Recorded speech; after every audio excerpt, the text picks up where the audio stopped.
Hi everyone.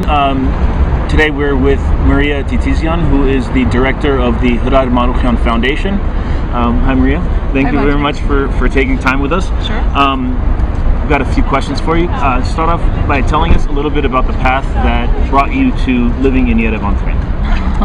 It's a 10-year-old question, but sure. It started many years ago with the beginning of the Qarabağ movement.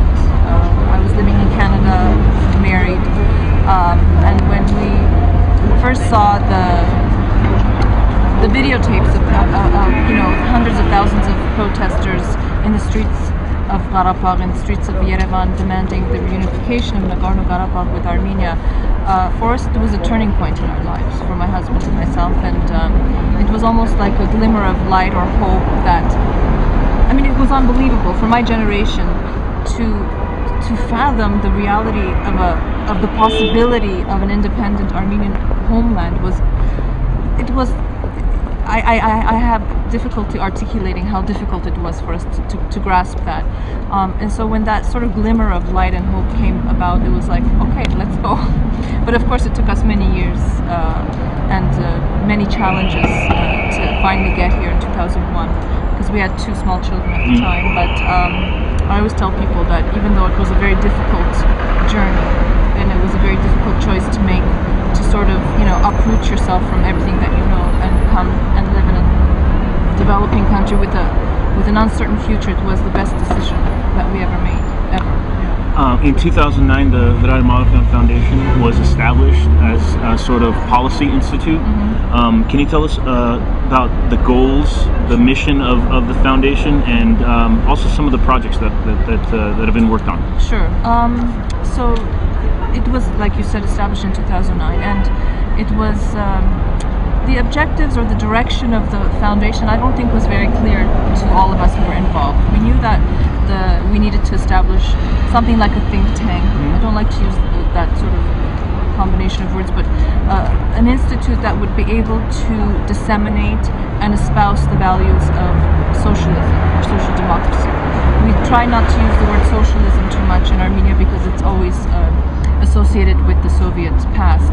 And when you say socialism, of course, people are kind of weary. So the values of social democracy, taking sort of the framework of our history as a party and where we wanted to see the country going, especially in the face of very liberal economic policies of the present ruling authorities, and seeing what that sort of liberal policies have led to today in the country, from the establishment and the flourishing of monopolies and oligopolies in the country, from the huge polarization in society, both socially, politically, and economically.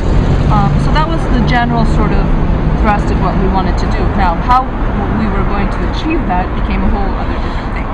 So the first couple of months we kind of floundered until we figured out that, okay, we needed to have obviously literature about what social democracy is, because oftentimes if you ask 3 people what their vision of social democracy or socialism is, you oftentimes get different approaches and different sort of viewpoints. So we started working with the Friedrich Ebert Foundation, which is the German Social Democratic Party's foundation that works throughout the world, and whose objectives really are very similar to ours, to disseminate information about social democracy, social justice. So giving it a European and like Scandinavian perhaps approach rather than the Soviet that's very mentality. sort of utopian for us at this point to say that we want to be like Sweden or we want to be like Denmark. I mean, at this point in time, in the stage of development that Armenia is in, this is a dream, but I mean, all dreams come true, and this is what we are trying to achieve, obviously. So we started doing some translations. We started doing some training seminars for youth, for young leaders. We saw that there was a huge need today in the country for policy, because most civil society organizations in Armenia have become very service-oriented. There's a pool of money or funding from abroad, and all of these organizations are sort of vying for those funds, and then they're adjusting, narrow issue based. They're shifting their agenda to be able to get the grants, and then they're just providing services. But real policy papers, groundbreaking, innovative policy papers are not being developed. So that's one thing that we wanted to do, and the Germans were very, very pleased because they also saw that need. So we did our first sort of experiment. I don't know. I don't want to say that it was a perfect completion of the project, because writing policy is a specific thing. Today in Armenia there aren't many policy makers, policy writers. We don't have plenty of politicians. There's plenty of politicians, but really nobody's talking about policy today, and that's what we wanted to do. So the first sort of segment that we did encompassed three sectors: healthcare, social housing, and employment issues. So we got together a group of experts, economists, social scientists, and we put together working groups, and they worked in these three policy areas. They took what the situation today, the current situation is in Armenia of each sector, what international best practices we could learn from, and made recommendations. Of the three, I would say that social housing was the most innovative and the most groundbreaking, because today in Armenia we have a huge issue with housing, and this for me was the best one that we were able to produce. But again, if I'm going to be honest, I could say that it could have been a much better job, but it was for us a learning experience as well. But this is something that we want to continue with. So let's talk about what I think is a groundbreaking documentary series of the women in Armenia. That's available for people to see on Hrayr Maroukhian's YouTube page. It's 6 parts. Yes. How is making that, focusing on all these different segments of life in Armenia for women? Yeah, it's difficult. Of course, women's issues is now, or gender issues in the country, is something that's being talked about quite frequently. 10 years ago, if you start talking about women's rights or women's issues, they'd laugh you out of the room. But today, the agenda has changed. Today, there's more public awareness about the need to address gender issues. Having said that, it was a difficult process for us because, like you said, we spoke about women in business to women in conflict zones, from women, in politics to issues of migration, how it impacts women. So we tried to keep a balance, and our goal was not to have a series or a talk show where there would be differing points of views. We had an agenda. Our agenda was to raise public awareness, to raise the social consciousness of people, to understand why it is important today for women to be involved in politics. We cannot dream of having democracy in Armenia if half of the population is disenfranchised, if half the population is not involved in the legislative and in the executive processes of this country.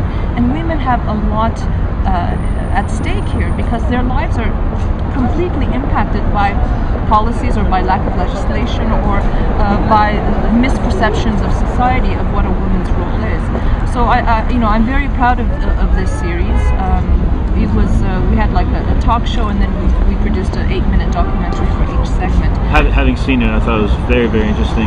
It's definitely a must-watch for people. Yeah, I think so, because it not only does it show what the current situation is, but what we also wanted to do, which was important, was we wanted to showcase those women who had been successful. Because it's not, I often tell people, especially my diasporan compatriots, that Armenia's situation with women's issues, it's not like Afghanistan, right, and it's not like Iran, where women are forced to cover up.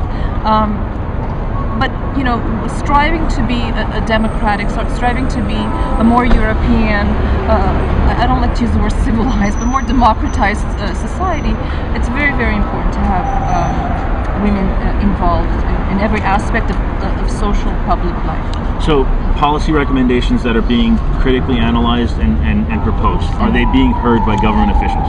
Okay, this is the problem in Armenia.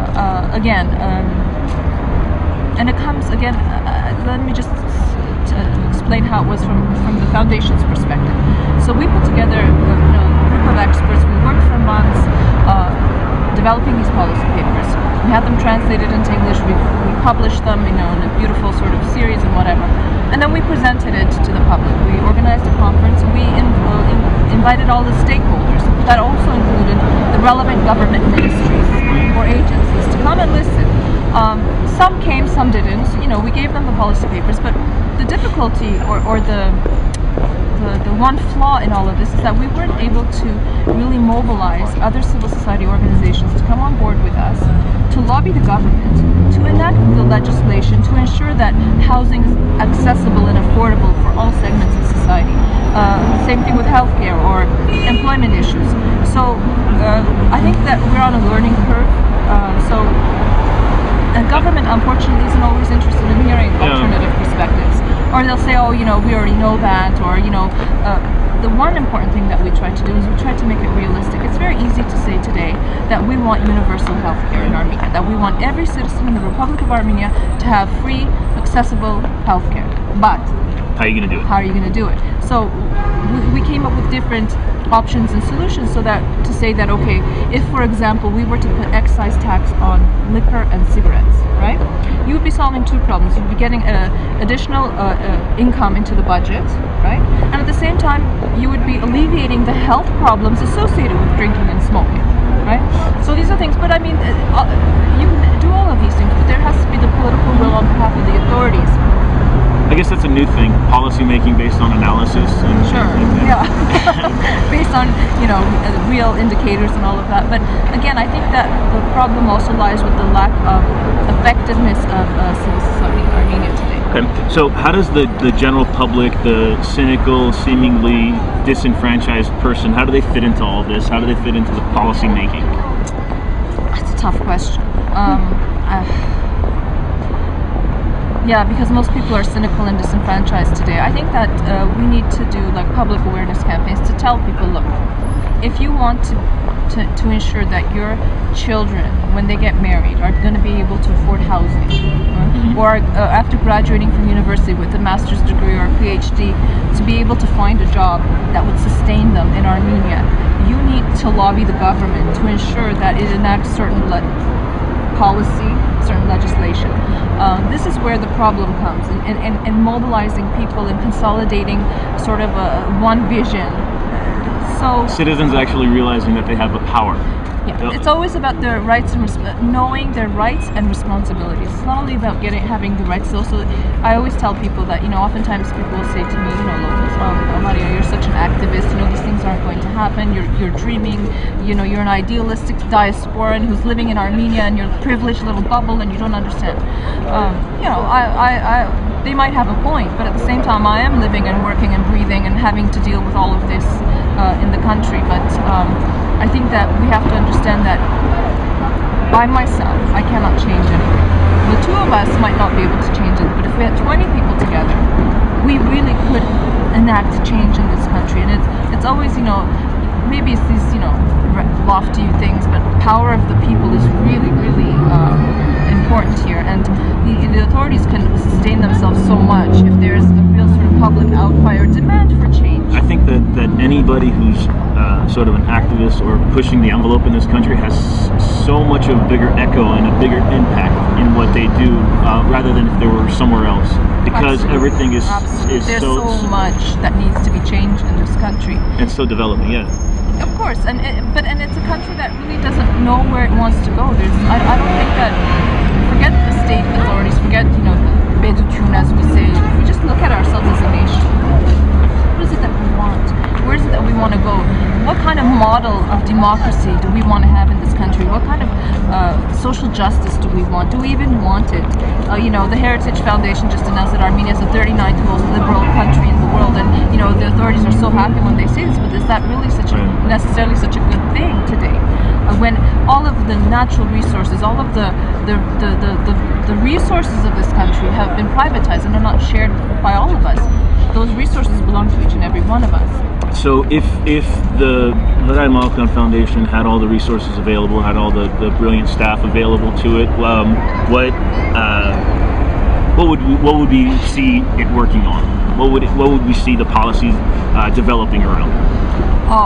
Anything and everything, basically. I think today, look, if we look at Armenia's legislation, we can say that the laws are pretty good. On paper, they're very good. It's always about the application of those laws. So I think that the most important thing that we would need to do is raise the political consciousness of people. I'll give you an example.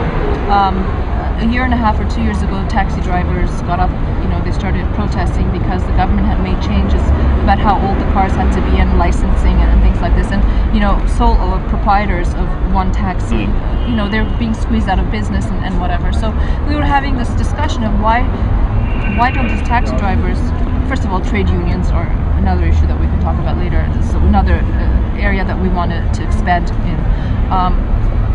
They don't want to be associated with any political party. They don't understand that they need political party support to be able to push.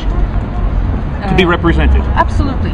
So there's a lack of political consciousness today in society that we absolutely need to change. Now, that's not going to happen overnight. That requires long-term planning, strategy on how to do that. Is it through, printing, literature, passing it out? Is it by conferences, seminars? Is it by, public service announcements, sort of telling people to rally around issues? So for me, that's the biggest thing, because we can write all the policy papers. We could write perfect policy papers. But if government is not going to take them into account, if people aren't going to mobilize around specific issues, then we're not going to be able to enact any kind of change. So I always say that we deserve the government that we have. The people in power today did not come from, Venus or Mars.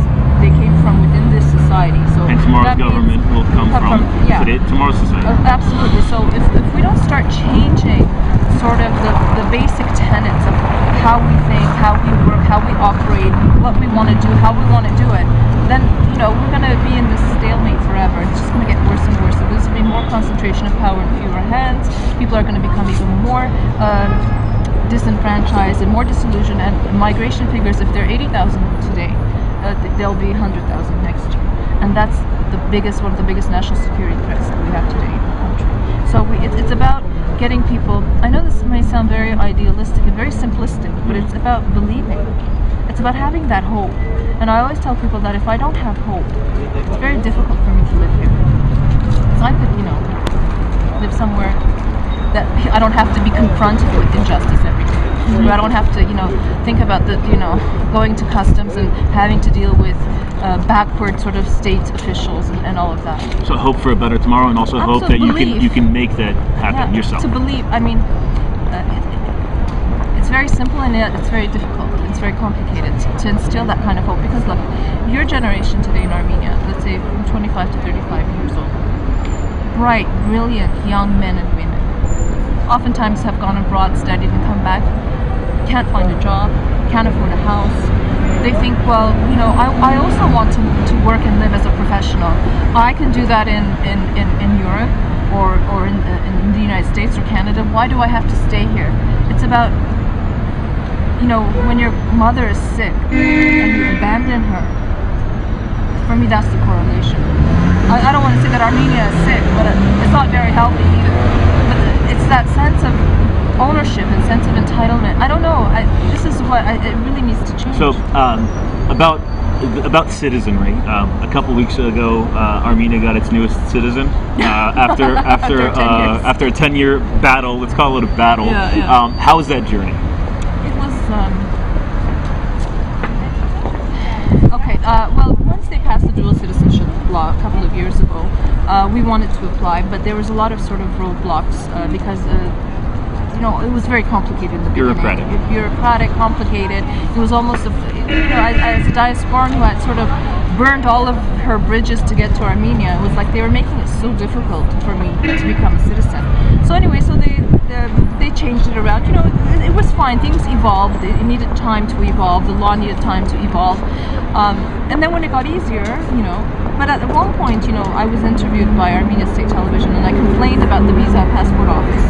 Now my suspicion, I have no proof. My suspicion is that the someone powers saw that that. saw that, and then then the Minister of Diaspora, I don't know why, got involved in my case and tried to make sure that I got my citizenship, and other people got involved, and I think it became I don't know what it became. It just became a very difficult process, and at one point I was reduced to tears at one point, because I thought, I can't believe that I want to be a citizen of this country and they keep throwing obstacles in front of me.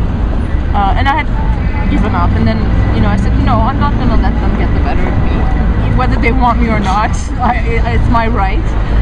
So anyway,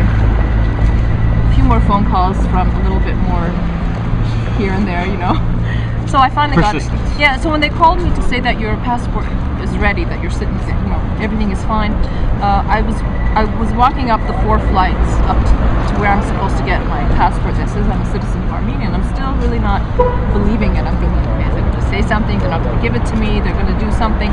But it was all easy. They said, here you go, sign these papers, congratulations, you are now a citizen of the Republic of Armenia. So now I'm walking down the stairs, and I have the passport in my hand, and it was a very sort of, I don't want to sound overly dramatic, but it was really symbolic, really important, really